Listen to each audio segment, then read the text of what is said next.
Porque, bom, primeiro, a gente tem aquela operação, né, Marcela, mas eu queria saber como é que tá a questão da ressaca lá no Rio também. Pois é, porque também foi afetado o Rio de Janeiro, né? Vamos falar com o Diego Sarza, então. Diego, você sentiu, a gente não conseguiu dormir à noite, teve né, uma boa noite em de São sono Paulo. aí. Teve uma ventania, você chegou a sentir alguma coisa antes de falar da operação que atinge aí o SEDAI? Não posso dizer assim que eu não dormi, mas eu acordei algumas vezes com a janela batendo. Sabe quando dá aquele baque na janela, você acorda com um susto? Foi o que a gente sentiu aqui, né? Pelo menos 2 vezes, mas isso mais pro começo ali da madrugada, umas 2, 3 da manhã. Depois o vento diminuiu um pouco, mas a gente sabe, viu, Marcelo e Ciane, que a Marinha inclusive emitiu um sinal de alerta aí, né? Porque lá em alto mar há realmente a possibilidade de ondas muito altas, entre 3, 4 metros e meio, o que é claro pode ser um perigo aí para a navegação. Então, além de ventos fortes também aqui para o Rio de Janeiro, há previsão, inclusive hoje eu cadastrei, não sei se aí em São Paulo tem, acho que é um serviço meio que nacional, a Defesa Civil, eu cadastrei no celular o CEP, aí chega uma mensagem de texto, chegou informando para mim que hoje, durante todo o dia, há previsão de ventos fortes e chuva já a partir da noite, a chegada da frente fria aqui no Rio de Janeiro também, trazendo todas essas consequências do vento. Não tão quanto no sul, mas aqui a gente sentiu também, viu, Ciane e Marcelo? Valeu. Eu tenho esse serviço aqui também, Diego. Acho que deve ser nacional mesmo, porque, por exemplo, eu recebi aqui, mostrar o que o Diego está falando, Defesa Civil, 23h49, que foi quase na madrugada de hoje. Chuva intensa em pontos da zona oeste de São Paulo, tem ventos e condução para raios, atinge cidades vizinhas, não enfrente alagamentos. É mais ou menos isso que tem por aí também, né, Diego? Exato. Aí o meu dizia que há previsão de ventos fortes hoje o dia todo e possibilidade de chuva fraca a partir da noite. A gente está vendo aqui atrás, o tempo não está aquele sol bonito, está meio nublado, algumas nuvens, o tempo um pouco estranho aqui no Rio de Janeiro nessa... Hoje que dia é? Terça ou quarta? Quarta-feira. Hoje é quarta-feira. A gente está vendo aí a imagem do Rio de Janeiro, apesar de tudo a imagem sempre é bonita. Uma bela imagem mesmo assim, né? Com sol fica melhor, mas sem sol também fica bonito. Agora, as investigações? Diego, tem a história das investigações, né, dessa operação que identificaram essa existência de um esquema criminoso no SEDAI, é isso?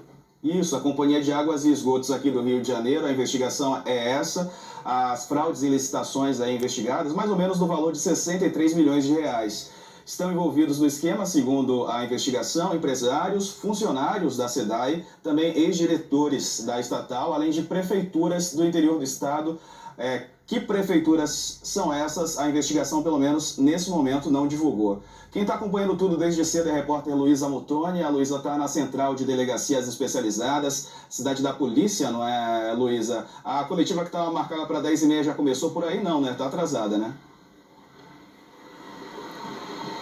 Não, Diego, está atrasada justamente porque as equipes ainda estão nas ruas aí terminando de cumprir os 14 mandados de busca e apreensão da Operação Águas Claras, que foi deflagrada hoje nas primeiras horas da manhã. Uma operação conjunta entre a Polícia Civil e também o Ministério Público aqui do estado, que investiga então essas fraudes em contratos que eram firmados com dispensa de licitação pela SEDAI junto com uma empresa de engenharia. Como é que funcionava esse esquema, segundo os investigadores? Ex-funcionários da SEDAI, eles acessavam o sistema da companhia e passavam informações para os donos dessa empresa sobre justamente os contratos que seriam firmados aí sem licitação. Então essa empresa, ela tinha preferência, né, na celebração desses contratos. Em troca, os dirigentes da SEDAI e também esses funcionários que faziam o meio de campo recebiam aí dinheiro, né, recebiam propina e outros benefícios, inclusive tanto pagamentos em dinheiro quanto, por exemplo, aluguéis de carros e também